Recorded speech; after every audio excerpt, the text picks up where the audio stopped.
तो lesson number 4 जिसका नाम है द रैट ट्रैप यानी कि चूहेदानी। और हाँ बच्चों, ये वही चूहेदानी है जो कि आप सोच रहे हैं, एक चूहे को पकड़ने वाला यंत्र, इसको ही बोलते हैं चूहेदानी। तो आपने अभी तक कम से कम एक चूहे को तो जरूर पकड़ा होगा, और यदि नहीं पकड़ा है तो यकीन मानिए वो चूहा आपके घर का अनाज जरूर खा रहा है। तो जल्दी से उस चूहे को पकड़ लीजिए। और आइए इसके पहले हम लोग पढ़ते हैं द रैट ट्रैप लेसन को, कि यहाँ हमें क्या पढ़ना है। तो जो द रैट ट्रैप लेसन है ना, इसकी जो ऑथर है भैया, इनका नाम है सेल्मा लेगरलॉफ। तो इनके बारे में ही पहले पढ़ लेते हैं। तो ये जो सेल्मा लेगरलॉफ है, इनका जन्म 1858 को हुआ था, और ये स्वीडिश राइटर है, यानी कि ये स्वीडन देश की हैं, जिनकी कहानियां भाई साहब बहुत सारी भाषाओं में ट्रांसलेटेड की गई हैं। और इनकी कहानियों में एक यूनिवर्सल थीम होता है, यानी कि इनकी कोई सी भी कहानी पढ़ लो, उनमें सभी में एक थीम ऐसा निकल के आता है, यानी कि हमें यही सीखने को मिलती है कि एक व्यक्ति, उसके अंदर चाहे कितनी भी, मतलब वो व्यक्ति बाहर से कितना भी बुरा हो, लेकिन उसके अंदर की जो गुडनेस होती है, उसके अंदर की जो अच्छाई होती है, उसको हम लोग समझ के द्वारा, यानी उस व्यक्ति को समझ करके कि ये ऐसा व्यवहार क्यों कर रहा है, इसके साथ में क्या बीती हुई है, तो उसकी बातों को हम लोग समझ करके, और बाय एंड लव यानी कि प्रेम के द्वारा उसके अंदर की जो गुडनेस होती है, उसको हम लोग क्या कर सकते हैं, बाहर निकाल सकते हैं। यही थीम इनकी हर एक कहानी में देखने को मिलता है कि बाहर से चाहे व्यक्ति कितना भी बुरा हो, लेकिन जब हम उसको समझ लेते हैं या उसको प्रेम करते हैं, तो उसके अंदर की जो अच्छाई होती है वो बाहर निकल आती है। यही थीम मिलता है। अब देखिए, ये जो कहानी है ये एमेडेस्ट है कहाँ पर, स्वीडन की माइंस में, यानी कि जो स्वीडन देश है उसकी खदानों में ये कहानी आधारित है। और उन खदानों में से क्या निकाला जाता है, आयरन, यानी कि लोहे की वो खदानें हैं, ठीक है। और जितनी भी स्वीडन देश की जो कहानियां हैं, उन सभी कहानियों में लगभग इन माइंस यानी कि इन लोहे की खदानों या खानों का जिक्र होता है, ठीक है। तो आइए जल्दी से इस लेसन को हम लोग पढ़ लेते हैं। तो कहानी कुछ इस तरीके से शुरू होती है। लिखा है, once upon a time there was a man who went around selling small red traps of wire. तो देखिए क्या लिखा है, वंस अपॉन अ टाइम, इसका मतलब होता है एक समय की बात है। तो एक समय की बात है, एक व्यक्ति था जो कि चारों ओर स्मॉल रेड ट्रैप्स यानी कि छोटी छोटी चूहे, तार से बनी हुई चूहेदानियों को बेचा करता था। और ये जो चूहेदानियां हैं वो ऑड मूवमेंट में बनाता था। कैसे बनाता था, ऑड मूवमेंट में, यानी कि जब उसके पास में कोई रेगुलर काम नहीं होता था, तब वो इन चूहेदानियों को बनाता था। और किससे बनाता था, उसको ये मटेरियल कहाँ से मिलता था बनाने के लिए, बाय बेगिंग, वो भीख मांगता था किसी दुकान से जाकर के, या कोई बड़ा फार्म है, बड़ा कोई कारखाना है, तो वहां से भीख मांगता था। तो उसको कोई तार वगैरह, कोई क्वाल जिससे भी मिल जाए, तो उससे वो क्या कर लेता था, चूहेदानियां बनाता था। लेकिन जो उसका चूहेदानी बनाने का और बेचने का जो बिजनेस था ना, वो प्रॉफिटेबल नहीं था, मतलब इसको ज्यादा फायदा नहीं होता था। इसलिए ये दो चीजें करता था। पहली तो ये भीख मांगता था, क्या करता था, बेगिंग यानी भीख मांगता था। और दूसरी भैया पैटी थेबरी, ये चोरी भी करता था, ठीक है, ताकि ये अपनी बॉडी को और आत्मा को एक साथ में रख पाए। And to keep body and soul together का क्या मतलब होता है, एंड टू लिव अलाइव यानी कि अपने आप को जिंदा रखना। तो ये क्या करता था, भीख मांगता था और छोटी मोटी चोरी करता था ताकि ये जीवित रहे, ठीक है। अब देखिए इसके कपड़ों के बारे में बताया गया है। तो इसके कपड़े थे वो रैक्स थे, रैक्स मतलब फटे पुराने थोड़े गंदे टाइप के इसके कपड़े थे, ठीक है। जो चीक्स शंकन, उसके जो गाल थे वो एकदम धसे हुए थे, और भूख है उसकी आंखों में बाहर से ही दिखाई देती थी, ठीक है। अब चलिए थोड़ा इसके बारे में आगे पढ़ते हैं। No one can imagine how sad and monotonous life can appear to such vagabond. तो यहाँ पर बेगाबॉन्ड उस रेड ट्रैप सेलर को ही बोला गया है। हु प्लॉड, प्लॉड मतलब होता है एकदम से पाँव खचोर करके चलना। जब कोई व्यक्ति बहुत ज्यादा थक जाता है ना, तो एकदम से वैसे धीरे धीरे चलता है जैसे पाँव खचोर रहा हो। तो प्लॉड मतलब होता है पाँव खचोर करके चलना। Along the road left to his own meditations. तो देखिए ऐसा कोई नहीं सोच सकता है कि इस बेगाबॉन्ड की, यानी उस चूहेदानी बेचने वाले की जिंदगी कितनी सैड भरी है, कितनी दुख भरी है और कितनी मोनोटोनियस है। मतलब वो एक ही काम कर रहा है और उसकी जिंदगी में कितना अकेलापन है, ठीक है, उस बेगाबॉन्ड की। और वो क्या करता है कि रोड पर पाँव खचोड़ते हुए चलता है अपने ही मेडिटेशंस में, यानी कि अपनी ही बातों में खोए हुए वो रोड पर पाँव खचोड़ते हुए चलता है और उसकी जिंदगी है बड़ी ही दुख है और अकेली है। ठीक है। But one day this man fallen into a line of thoughts, लेकिन एक दिन क्या होता है, ये अपने विचारों में खो जाता है। ठीक है। और ये जो विचार है ना, ये जो विचारों में खोता है तो उसको बड़ा ही इंटरटेनिंग लगता है, यानी कि विचारों में खो जाता है और वो विचार इसको मजेदार लगते हैं। ठीक है। He had naturally been thinking of his rat traps, वो नेचुरली क्या होता है, अपने रेट ट्रैप्स यानी अपनी चूहेदानियों के बारे में ही सोच रहा होता है। एंड सडनली, और अचानक से उसके दिमाग में एक आइडिया आता है कि जो होल वर्ल्ड यानी कि जो पूरा संसार है, पूरा संसार विद इट्स यानी कि इसकी धरती, इसके समुद्र, इसके शहर और इसके सारे के सारे गांव कुछ भी नहीं है बल्कि एक बड़ा सा रेड ट्रैप्स यानी कि बड़ी चूहेदानी है। ये ऐसा सोच लेता है। ठीक है। मतलब ये पूरे संसार को, जिसमें सारी की सारी जमीन आती है, समुद्र आते हैं, शहर आते हैं और गांव आते हैं, ये कुछ भी नहीं है, क्या है, एक बड़ा सा रेड ट्रैप है। ठीक है।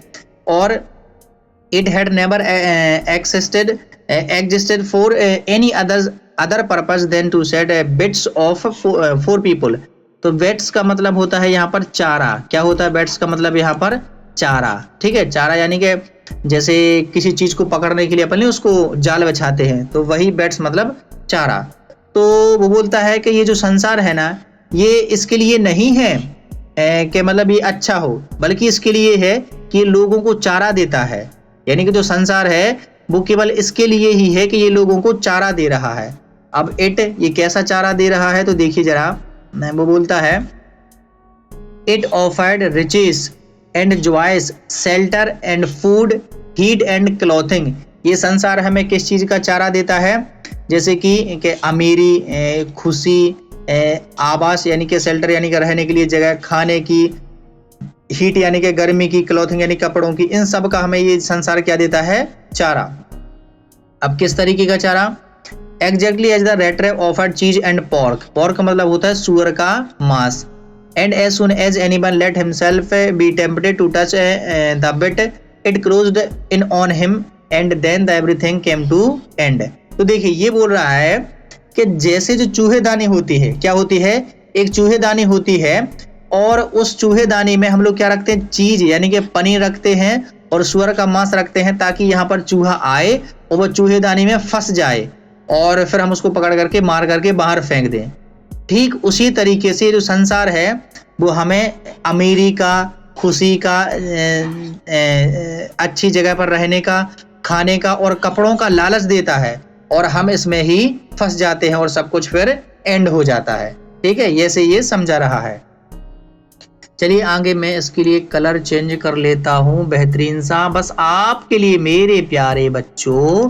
तो देखो जरा हाँ, तो देखिए क्या लिखा है? एंड। अरे भाई चलो, तेरे को नहीं चेंज होना तो कोई दिक्कत नहीं। क्या लिखा है? हाँ देखिए जरा। अरे भाई तुम ऊपर मत जा। क्या लिखा है?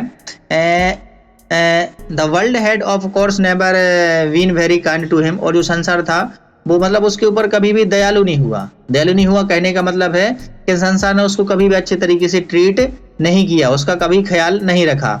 सो it gave him unwanted joy to think ill of it in this way. इसलिए उसे अनवांटेड जॉय मतलब एक ऐसा जॉय जो कि जिससे उसको बहुत ही खुशी मिलती हो।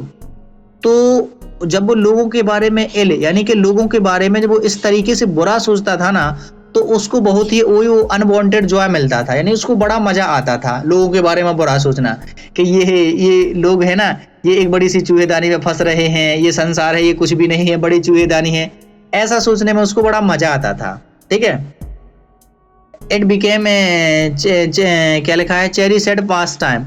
और ये इसका बढ़िया खुश मिजाज वाला पास टाइम बन गया था, यानी उसको टाइम पास करना है बड़ी ही खुश तरीके से, तो वो लोगों के बारे में बुरा सोचता था। ठीक है।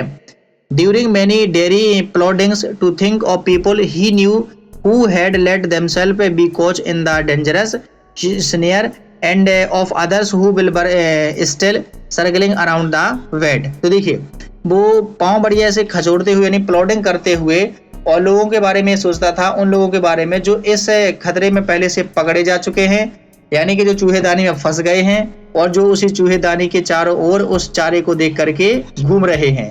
ठीक है, ऐसा ये लोगों के बारे में सोचता था और ये सोच करके उसको बड़ा ही मजा आता था। ठीक है, अब देखिए आगे क्या लिखा हुआ है। तो आगे लिखा हुआ है, अब देखिए यहाँ से कोई नई कहानी शुरू होती है।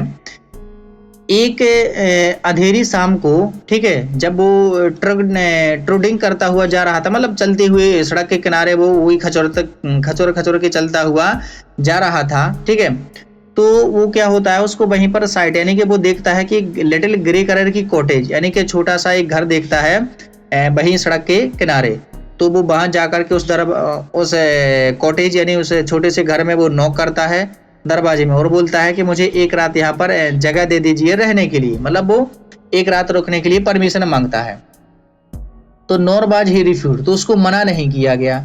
Instead of sour faces which ordinarily met him the owner was. और देखिए क्या होता था, जब भी वो क्या करता था, किसी भी घर पर जाता था तो सोर फेसेस यानी लोग उसकी तरह, मतलब उसके फटे पुराने कपड़ों को देख करके बड़ा बुरा सा मुंह बनाते थे और उसको कभी भी अपने यहाँ पर रहने नहीं देते थे। लेकिन जैसे ही इसने इस दरवाजे पर, मतलब वो दरवाजा खटखटा और रहने के लिए पूछा, तो भैया उसने मना नहीं किया।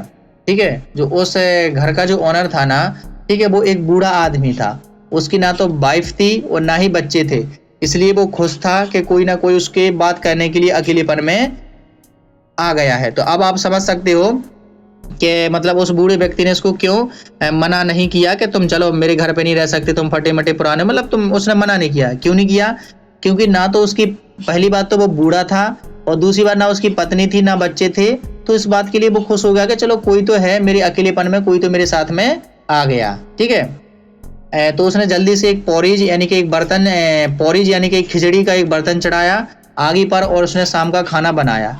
यानी कि पोरीज मतलब होता है खिचड़ी। क्या होता है पोरीज? मतलब दलिया या खिचड़ी टाइप का। तो उसने वो बढ़िया चढ़ाया और उसको शाम का भोजन बढ़िया अच्छे तरीके से उसको करा दिया। फिर इसके बाद ना उसने टमाको का एक बड़ी सी स्लाइड ली और तम्बाकू, जो तम्बाकू होती है ना, तम्बाकू को उसने एक पत्ते टाइप की जो तम्बाकू होती है उससे उसने काटी और बढ़िया बीड़ी बनाई उसकी, और दोनों ने बढ़िया हुक्काटे लगा करके बीड़ी पी। ठीक है, मतलब तम्बाकू को उसने बढ़िया पिया। इसके बाद में वो क्या करते हैं, पाइप यानी कि वही पी लेते हैं। इसके बाद में वो क्या करते हैं, ओल्ड पैक ऑफ कार्ड यानी कि वो कार्ड खेलते हैं। और कार्ड में कौन सा गेम खेलते हैं? वो मेजोलेस, एक जो ताश के पत्ते होते हैं उनमें एक गेम होता है, तो वो ताश के पत्ते गेम का क्या है, मेजोलेस। तो वो ये खेलते हैं। ठीक है, और जब तक कि वो सो नहीं जाते हैं तब तक वो खेलते रहते हैं। इसके बाद में the old man just as generous with his confidences. तो वो बूढ़े आदमी ने, देखो बूढ़े आदमी ने क्या किया, पहली बात तो उसको शेल्टर दिया यानी अपने घर में रहने के लिए जगह दी। दूसरी बात उसको बढ़िया भोजन करवाया शाम के टाइम का। तीसरी बात बढ़िया उसने तम्बाकू को बढ़िया पाइप पिलाया, मतलब बीड़ी बीड़ी के से स्वागत किया उसका। फिर उसके साथ में खेला और अब उसके साथ में वो कॉन्फिडेंस यानी कि जो उसके सीक्रेट है, जो उसकी मेन बातें हैं, ठीक है, जो केवल उसी को पता है, तो वो भी अपनी शेयर करता है इसके साथ में। ठीक है, पोरीज और तम्बाकू के साथ में वो ये भी शेयर करता है। तो देखिए जरा, और जो गेस्ट होता है उसको ये पता चलता है कि जब वो बूढ़ा व्यक्ति था अपनी प्रोस्पेरिटी के दिनों में, यानी कि जब वो बूढ़ा व्यक्ति था, वो बूढ़ा व्यक्ति बता रहा है कि जब वो जवान था तो वो एक क्रॉफ्टर था। क्या था? वो एक क्रॉफ्टर। और जो क्रॉफ्टर है वो क्या होता है, क्रॉफ्टर एक ऐसा व्यक्ति होता है जो, मान लीजिए ये जो जमीन है, मान लीजिए ये जमीन है, ठीक है, ये क्या है, जमीन। ये जमीन है किसी दूसरे व्यक्ति की, लेकिन एक ऐसा व्यक्ति जो इस पर आकर के किराए पर लेकर के यहाँ पर खेती करता है या कोई भी काम करता है, तो इस व्यक्ति को बोला जाता है क्रॉफ्टर। मतलब जमीन किसी दूसरे की और कोई दूसरा व्यक्ति उसको किराए पर लेकर के काम करे, तो उसको बोलते हैं क्रॉफ्टर। तो बूढ़ा व्यक्ति बोलता है कि जब मैं अपने प्रोस्पेरिटी के दिनों में था, यानी कि जब मैं जवान था ना, तब मैं क्या था, एक क्रॉफ्टर था। और क्रॉफ्टर किसका था? राम्स जो आयरनबर्ग का, यानी कि जो राम्स जो आयरनबर्ग है वहां पर मैं काम करता था। ठीक है, उनकी जमीन पर। और अब जबकि मैं बूढ़ा हो गया हूं तो मैं दिन भर काम नहीं कर सकता हूं, इसलिए अब मैं क्या कर सकता हूं, मेरे पास में एक गाय है, वही केवल मेरे को सपोर्ट करती है। ठीक है, और हाँ दैट बॉसी, तो गाय को ही यहाँ पर बॉसी बोला गया है। अच्छी हट्टी कट्टी गाय, बहुत ही एक्स्ट्रा ऑर्डिनरी थी। और जो मुझे मिल्क देती थी वो भी क्रीम वाला मिल्क हर दिन, और जिससे पिछले महीने मैंने किया है मुझे 30 क्रोनोर मिले हैं। अब जो क्रोनोर क्या है, क्रोनोर है वहाँ स्वीडन देश की करेंसी यानी कि पैसे। तो वो बोलता है कि मुझे 30 क्रोनोर मिले हैं, ठीक है, पेमेंट में इस पिछले महीने की। तो यहाँ पर देखिए क्या होता है आगे, द स्ट्रेंजर, स्ट्रेंजर उसको ही बोला गया है, किसको, रेड ट्रैप वाले को। तो उसको थोड़ा सा वो इनक्रेडियस रहता है, मतलब उसको विश्वास नहीं होता कि यार इसके पास में, इस बूढ़े व्यक्ति के पास में इतने पैसे कैसे आ गए, एक गाय है इतना दूध तो नहीं देती होगी, ऐसा उसको लगा। तो वो बूढ़ा व्यक्ति होता है और वो खिड़की के पास में जाता है और वहां पर एक लेदर का पाउच टंगा होता है, ठीक है, वहीं खिड़की के फ्रेम के पास में। तो वो उसको उठाता है और उसमें से 3 रिंकल्ड क्रोनोर, 10 क्रोनोर यानी कि 30 रुपए थे, मतलब 30 क्रोनोर थे तो 10-10 के 3 नोट होंगे, तो 1 2 3, तो वो उन 3 नोटों को उठाता है जो कि एकदम रिंकल्ड यानी कि गुड़ियाने से रखे हुए थे, ठीक है। उन 3 बिल्स को वो दिखाता है, उसकी आंखों के सामने उसको दिखा देता है, ठीक है। तब वो करता है अच्छा हाँ तुम्हारे पास में तो सचमुच पैसे हैं, और वो फिर उठा करके उस पाउच को वहीं पर रख देता है, ठीक है। अब देखिए इसके बाद में क्या होता है, अगली सुबह वो दोनों ही क्या होते हैं, जल्दी से उठ जाते हैं, ठीक है। द क्रॉफ्टर जो होता है उसको जल्दी से अपनी गाय का दूध लगाना होता है, इसलिए वो उठ जाता है, और जो दूसरा व्यक्ति है वो भी जल्दी से उठ जाता है, क्योंकि जब घर वाले उठ जाएं तो जो गेस्ट होता है उनको भी उठ जाना चाहिए, ताकि मतलब उसको अच्छा लगे कि हाँ ये मेरे रिश्तेदार भी यहाँ पर उठ चुके हैं। फिर वो क्या करता है, वे दोनों ही जल्दी से कॉटेज को छोड़ देते हैं एक सेम टाइम पर, ठीक है। तो क्या होता है, जो क्रॉफ्टर है वो क्या करता है, अपने घर को, दरवाजे को अच्छे से बंद करता है, ताला लगा देता है और चाबी अपनी पॉकेट में रख लेता है। अब रेड ट्रैप वाला ठीक थे, उसको गुड बाय बोलता है, थैंक यू बोलता है कि बहुत बहुत धन्यवाद तुमने अच्छा मेरे को मतलब रहने के लिए दिया, और फिर वो अपने अपने रास्ते चले जाते हैं। यानी कि इस घर से क्या होता है कि जो क्रॉफ्टर है वो गाय का दूध लगाने के लिए चला जाता है और चूहेदानी वाला अपने रास्ते कहीं पर दूर चला जाता है, ठीक है। दोनों चले गए सेम टाइम पर। अब आगे क्या होता है देखिए जरा, तो बट हाफ एन आवर, लेकिन आधे घंटे बाद जो रेड ट्रैप है यानी कि जो पेडलर है वो क्या होता है, उसी घर के सामने खड़ा हो जाता है। आधा घंटा हुआ और वो क्रॉफ्टर उसी दरवाजे के सामने आ गया, ठीक है।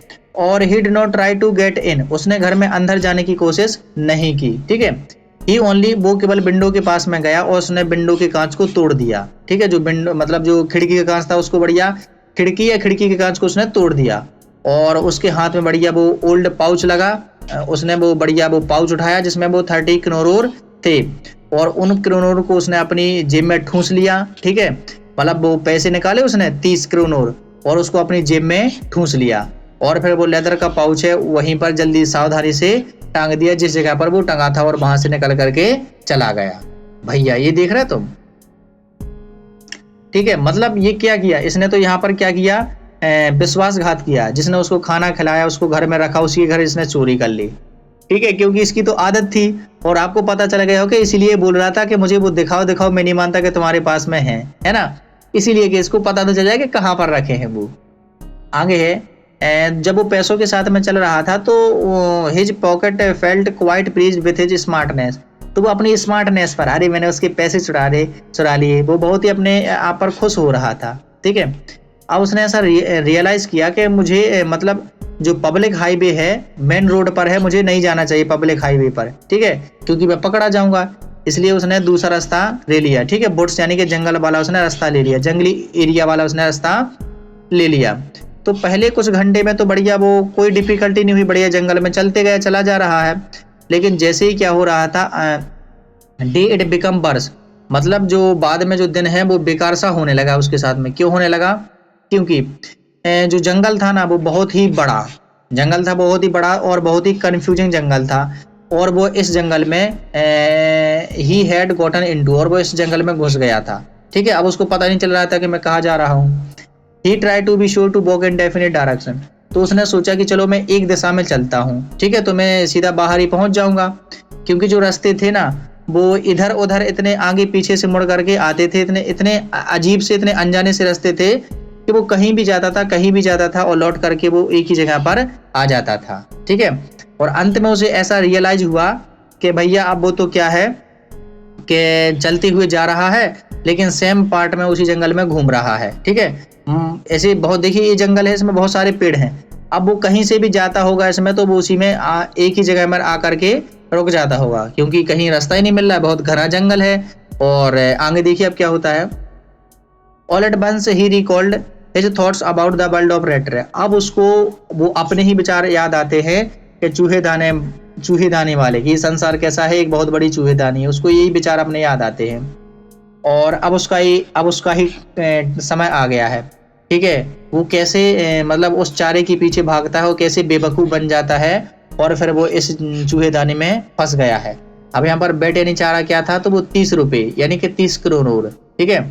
और जो पूरा का पूरा जंगल है, उसकी जो छोटी छोटी टहनियाँ हैं, जो शाखाएं हैं, जो टूटे हुए जो लकड़ी के गट्ठे डरे हुए हैं, जो लोग डरे हुए हैं, मतलब वही लकड़ी टूटी फूटी डली हुई हैं, ये सब चीज़ें उसको ऐसे लग रही थी कि एक जेल की तरह लग रही थी, एक प्रजन की तरह लग रही थी, और ऐसा लग रहा था कि वो इनसे अब कभी भी बाहर नहीं निकल पाएगा, ठीक है, नहीं निकल सकता। अब देखिए यहाँ पर समय बताया गया है कि जो समय था वो लेट दिसंबर था, यानी कि दिसंबर के लास्ट का समय था, और अंधेरा है वो पहले ही बहुत ज़्यादा हो रहा था, और जंगल है तो उसमें तो और ज़्यादा अंधेरा हो रहा था, तो इससे खतरा और बढ़ गया। और उसकी जो निराशा, उसको बहुत ही दुख होने लगा, और निराशा है, निराशा में वो बहुत ज़्यादा डूब गया। फाइनली उसने अंत में देखा कि अब कोई भी रास्ता बाहर निकलने का नहीं है, तो वो ग्राउंड पर डर रहा, मतलब गिर गया, मतलब बैठ गया और थक गया। और अब उसने सोचा कि अब तो एकदम से मेरी डेथ होने वाली है, मृत्यु होने वाली है, मेरा लास्ट मोमेंट एकदम से आ गया है।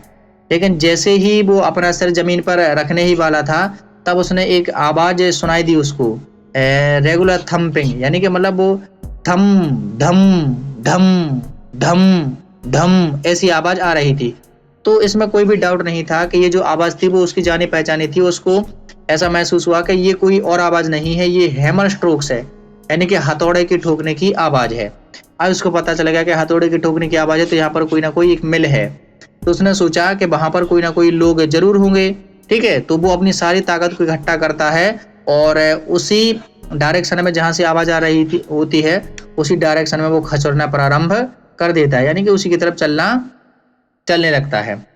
अब लिखा है द राम्स जो iron barks which are now close down, जो राम्स जो आयरन बार्क है जो कि अभी के टाइम पर बंद है, लेकिन ये पहले के टाइम पर खुली हुई थी काफ़ी पहले।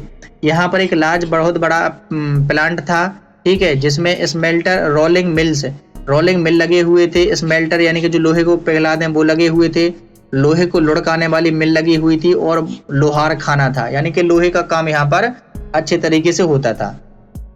बहुत बड़ा प्लांट था, लोहे को पिघलाने का काम होता था, लोहे को लुढ़काने की मिल लगी हुई थी, और मतलब लोहे की फोर्ज मतलब होता है लोहार खाना, जहाँ पर लोहे की बनी हुई मतलब वस्तुओं को बनाया जाता है या फिर उनको ढाला जाता है जिस भी रूप में चाहिए, ठीक है।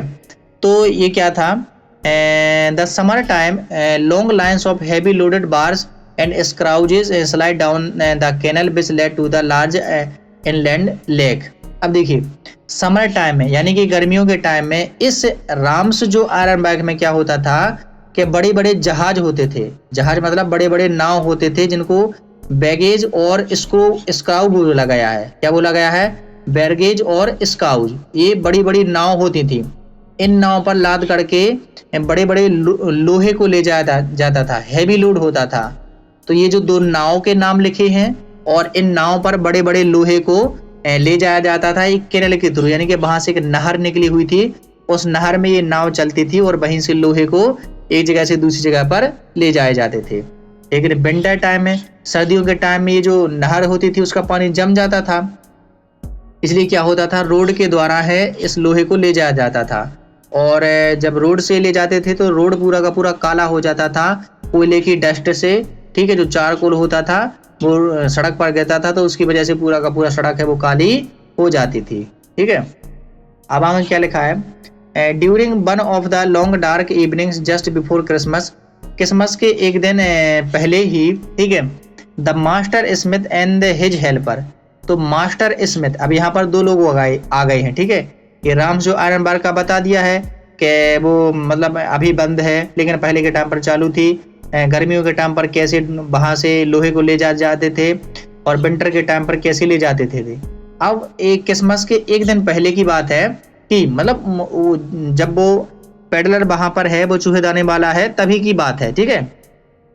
तो वहां पर उसी राम्स जो आयरन बार्क में एक मास्टर स्मिथ और उसका जो हेल्पर है, ठीक है, मास्टर स्मिथ और जो हेल्पर है वो बैठे हुए थे डार्क फोज में, यानी कि उसी लोहार खाने में बैठे हुए थे, और फर्नेस यानी कि भट्टी के पास में बिग आयरन का वेट कर रहे थे। पिग आयरन मतलब एक ऐसा लोहा होता है जो कि पिघला हुआ लोहा हो, और उस पिघले हुए लोहे को हम ले जा करके किसी भी शेप में बना देते थे। यानी कि जैसे कि गेट बनना है, सरिया बनने हैं या गाटर बननी है, कुछ भी बनना है, तो उसको पहले पिग आयरन किया जाता था, उसको पिघलाया जाता था, जिसको पिग आयरन बोलते हैं। ठीक है, तो ये उसका इंतजार कर रहे थे कि जल्दी से लोहा पिघल जाए और फिर उसको हम लोग सांचे में ढाल लें। तो ये बढ़िया जो कि फायर पर रखा हुआ था, टू बी रेडी टू एनवेल, यानी कि उसको सांचे में ढालने के लिए इंतजार कर रहे थे। तो क्या होता था, ये दो लोग थे ना, एक हेल्पर था और मास्टर स्मिथ। तो उनमें से एक दोनों बारी बारी से जाते थे और वहां पर क्या करते थे, उस आयरन बार के पास में जाते थे और कुछ मूवमेंट के बाद में, और वो क्या करते थे, वहां पर जाते थे और देख के आते थे कि जो लोहा है वो कितना पिघल गया है, और वहीं पर जो भट्टी होती थी उसकी आगे को भी जला देते थे। और उनको क्या करना होता था कि वहां पर एक कस्टम था, एक रिवाज था ऐसा कि इनको एक लंबी सी शर्ट पहननी है और वुडन के जूते पहनने हैं, जिसकी वजह से जब भी ये जाते थे तो परस्पिरेशन यानी कि पसीने में बहुत ज़्यादा भीग जाते थे। ठीक है, अब देखिए, पहली बात तो ये भट्टी जल रही है, दूसरी बात इनको बड़ी सी शर्ट पहननी है, और तीसरी बात लकड़ी के जूते पहनने हैं। तो इतनी गर्मी के बाद ये जब भी वहां से आते थे तो पसीने में एकदम से भीग जाते थे। ठीक है, लिखा है कि all the time there were many sounds to be heard in the forge. तो देखिए, जो फोर्ज है, फोर्ज मतलब जो लोहार खाना है, उसमें लगभग हर टाइम पर बहुत सारे साउंड हैं वो सुनाई देते थे। The big bellows groaned, big bellows का मतलब है जो हवा फूकने वाले यंत्र थे। अब देखिए, वहां पर लोहे की बड़ी बड़ी भट्टियां लगी हैं, तो उनको हवा तो देनी होगी ना, तो जो हवा फूकने वाले यंत्र थे ना, वो बहुत ही बड़े बड़े थे और उनकी आवाज आती थी। द बर्निंग कोल क्रैक्ड, और जो कोयला बढ़ता था, तो कोयला जब बढ़ जाता है तो उसकी राख है वो क्रैक की आवाज नहीं आती, जैसे लकड़ी अपन जलाते हैं तो उसकी जो आवाज होती है वो क्रैक करके बढ़ती है। ठीक है, टूटने की आवाज है वो आती थी। वो जो फायर बॉय था, जो वो क्या करता था, वो चारकोल है उस मेव में यानी कि उस भट्टी में डालता था, उस फर्नेस में डालता था, तो उसकी क्लैटर, उसकी भी आवाज यहाँ पर आती थी। आउटसाइड रोड द वाटरफॉल, ये तो हो गया लोहार खाने के अंदर की आवाज, कि जो बड़े बड़े हवा फूंकने वाले यंत्र थे उनकी आवाज आती थी, और जो कोयला है उसके जलने की आवाज आती थी, और जो फायर बॉय यानी कि जो एक लड़का होता था जो कि चारकोल को उस भट्टी में डालता था, तो उसकी भी आवाज आती थी। ये अंदर की बात हो गई। अब बाहर की तरफ वाटरफॉल यानी कि झरना था, उसकी आवाज आती थी, और नॉर्थ विंड हवा चल रही थी, उसकी भी आवाज आ रही थी, और जो बारिश है, वर्षा हो रही थी, उसकी भी आवाज आ रही थी, क्योंकि जो ब्रिक टाइल्ड रूफ था यानी कि जो लोहार खाना था, उसमें कोई छत वाला एक घर होगा, तो उसकी जो छत थी वो खपरेल वाली थी, तो उस खपरेल वाली छत में से पानी गिरता था, तो टप टप की आवाज है वो भी आ रही थी। ठीक है, तो इतनी सारी आवाज बाहर से आ रही थी। अब देखिए, it was probably an account of all this noise that the blacksmith did not notice that a man had opened the gate and entered the forge until he stood close to the furnace। मतलब जो इतनी ऊपर जो आवाजें आ रही थी ना, इन आवाजों के कारण ही जो ब्लैक स्मिथ था वो ऐसा नोटिस नहीं कर पाया कि किसी ने भाई साहब दरवाजा खोल लिया है और वो इस फोर्ज यानी लोहार खाने के अंदर आ गया है और वो भट्टी के पास में बैठ गया। तब तक उसको पता ही नहीं चला कि किसी ने भाई साहब गेट खोल लिया। जैसे ही वो भट्टी के पास में आया तब पता चला। और ये देखिए, सोली इट वाज नथिंग अनयूजुअल, मतलब ये कोई अनयूजुअल बात नहीं थी, कोई अजीब सी बात नहीं थी कि इस लोहार खाने में कोई गरीब बेगाबॉन्ड है वो आ गया है, क्योंकि without any better shelter for the night to be attracted to the forge by the glow of light which escaped through the sooty panes and to come to the balm अमसल in front of the fire. क्योंकि देखिए, ये जो लोहार खाना है, इसमें forge है, इसमें जो भट्टियां है, जो लोहार खाना है, उसमें जो जब भट्टी जलती है तो लाइट आती है, तो ग्लो करती है, तो दूर से ही व्यक्तियों को दिखाई दे जाती है, तो उनको पता चलता है और कि यहाँ पर आग जल रही है, तो चलो यहाँ से गर्मी थोड़ी सी ले लेते हैं और एक रात भर यहीं पर आराम कर लेते हैं। ठीक है, क्यों? क्योंकि देखिए दिसंबर का टाइम था, तो ठंडियों में तो वैसे ही गर्मी की जरूरत पड़ती है। ठीक है, तो अपने आप को गर्म रखने के लिए ये यहाँ पर आ जाते थे इस आगी में, मतलब आगी के पास में आ जाते थे, भट्टियों के पास में। तो ये कोई अजीब सी बात नहीं थी, क्योंकि हर कोई लगभग ऐसा आ ही जाता था, 1 2 3 करीब आदमी यहाँ पर आ जाते थे अपने आप को सेंकने के लिए। तो ऐसा ये आ गया, तो ब्लैक स्मिथ ने उसकी तरफ एक बार देखा और इनडिफरेंटली, मतलब अजीब तरीके से उसकी तरफ देखा कि चलो एक और ये भी आ गया अब यहाँ पर सेंकने के लिए, और कुछ नहीं हुआ। He looked the way people his type usually did and long beard, उसने देखा कि ये बाकी लोगों के जैसा ही लग रहा है कि इसकी लंबी लंबी दाढ़ी है। मतलब अभी उस पेडलर यानी उस चूहेदानी वाले की बात की जा रही है कि इसकी लंबी लंबी दाढ़ी है, डर्टी जो कि एकदम गंदी है, और वो गंदे से कपड़े पहने हुए हैं, फटे पुराने कपड़े पहने हुए हैं, और उसके गले पर, उसकी छाती पर कुछ रेड ट्रैप्स हैं वो लटक रही हैं। चूहेदानी वो बनाता था ना, तो वो अपने गले में लटकाए हुए था उनको। ठीक है, तो वो जो चूहेदानी वाला है वो इससे पूछता है कि क्या मैं यहाँ पर एक रात के लिए रुक जाऊं। ठीक है, तो जो ब्लैक स्मिथ है वो haughty consent without honouring him with a single bed, मतलब वो मुंह से कुछ नहीं बोलता है, बस ऐसी हामी भर देता है। जैसे ही पेडलर ने पूछा, चूहेदानी वाले ने पूछा कि क्या मैं यहाँ पर रह सकता हूँ, तो उसने बोला मतलब उसने ऐसी हामी भर दी लेकिन मुंह से कुछ नहीं बोला। ठीक है, the temp did not say anything, उसने भी कुछ नहीं कहा, क्योंकि वो यहाँ पर कुछ काम के लिए तो आया नहीं था। वो तो यहाँ पर अपने आप को एक रात के लिए गर्म करने के लिए आया था कि चलो यहाँ पर अपने आप को गर्म कर लें और एक रात यहाँ पर सो लें और सुबह निकल जाएंगे। तो उसने भी कुछ नहीं बोला कि ठीक है, मेरे को क्या लेना है। उन दोनों जो राम्स जो आयरनबर्ग थी, कौन थी, जो राम्स जो आयरनबर्ग थी, वो एक प्रोमिनेंट आयरन मास्टर के मतलब आयरन मास्टर हैं, वहाँ के मेन आदमी थे। तो अब एक नया कैरेक्टर आता है जिसका नाम है आयरन मास्टर। तो जो राम्स जो आयरन मिल है, यानी कि जो मिल लगी हुई थी, उसके जो मेन व्यक्ति थे, यानी कि जो मेन, यानी कि कह सकते हैं कि जो इसके अधिकारी थे वो कौन थे, आयरन मास्टर, यानी कि इसके मालिक कौन थे, आयरन मास्टर। तो इनकी एक एम्बिशन होता था, इनका एक ऐसा उद्देश्य रहता था, एक ऐसा लक्ष्य रहता था कि मैं शिप आउट, यानी कि मैं मार्केट में अपनी इस फैक्ट्री से बहुत ही अच्छा लोहा है वो भेजूं। तो वो रात में और दिन में यहाँ पर देखने के लिए आते थे कि काम अच्छे से चल रहा है कि नहीं, कि ठीक से लोहा पिघल रहा है कि नहीं। बात समझ रहे हैं ना। ये जो आयरन मास्टर थे, राम्स जो आयरनबर्ग के मालिक, वो चाहते थे कि मेरा बाजार में अच्छे से लोहा बिके, इस फैक्ट्री से बहुत ही बढ़िया लोहा निकले, इसलिए वो रात में और दिन में यहाँ पर देखने के लिए आते थे। और इस समय भी वो यहाँ पर फौज में देखने के लिए आए हुए थे, इंस्पेक्शन करने के लिए आए हुए थे कि काम सही से चल रहा है कि नहीं। ठीक है, तो नेचुरली उन्होंने सबसे पहले इस टॉल रैगामुफिन किसको बोला गया है, तो उसी चूहेदानी वाले को बोला गया है। तो उन्हें देखा कि फटे पुराने कपड़े पहने हुए है, एक बड़ा लंबा सा एक व्यक्ति है वो खड़ा हुआ है। So close to the furnace, वो दूर से साफ दिख नहीं रहा था, इसलिए वो भट्टी के पास में गया। और देखिए, ये जो चूहेदानी वाला था ना, वो भट्टी के पास में इतना पास में आ गया था कि भट्टी के से इतना पास में आ गया था कि जो वो गीला तो था ही, क्योंकि बारिश हो रही थी तो वो भीग गया। तो उसके कपड़ों में से वेट, यानी कि उसके कपड़े इतने गीले थे कि उसके कपड़ों में से स्टेम, यानी कि भाप निकलने लगी, वो भट्टियों के इतना पास में आ गया।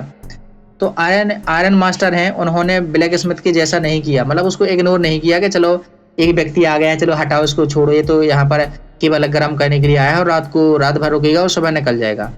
ऐसा आयरन मास्टर ने नहीं किया। ठीक है, वो दूर से साफ दिखाई नहीं दे रहा था वो स्ट्रेंजर, इसलिए वो उसके पास में जाते हैं और उसको केयरफुली बहुत अच्छे तरीके से देखते हैं। और स्लाउच कैप, वो एक टोपी पहने हुए था, जो कि स्लाउच यानी कि तिरछी टोपी थी, वो पहने हुए था। तो उसको वो हटाते हैं ताकि वो उसको अच्छे से देख पाए। और वो टोपी जैसे हटाते हैं तो वो बोलते हैं, but of course it's you Niels Olaf, he said, how do you look. तो जैसे टोपी हटाते हैं तो वो बोलते हैं कि अरे ये तो तुम हो नील्स ओलोफ, और तुम कैसे दिख रहे हो। यानी कि आयरन मास्टर ने यहाँ पर उस चूहेदानी वाली को अपना कोई मतलब परिचित व्यक्ति समझ लिया, जिसको क्या बुलाया उन्होंने, नील्स ओलोफ। ठीक है, तो इसका फर्स्ट पार्ट यहाँ पर कंप्लीट हुआ। मैं जल्दी आप लोगों को नेक्स्ट पार्ट में मिलता हूँ।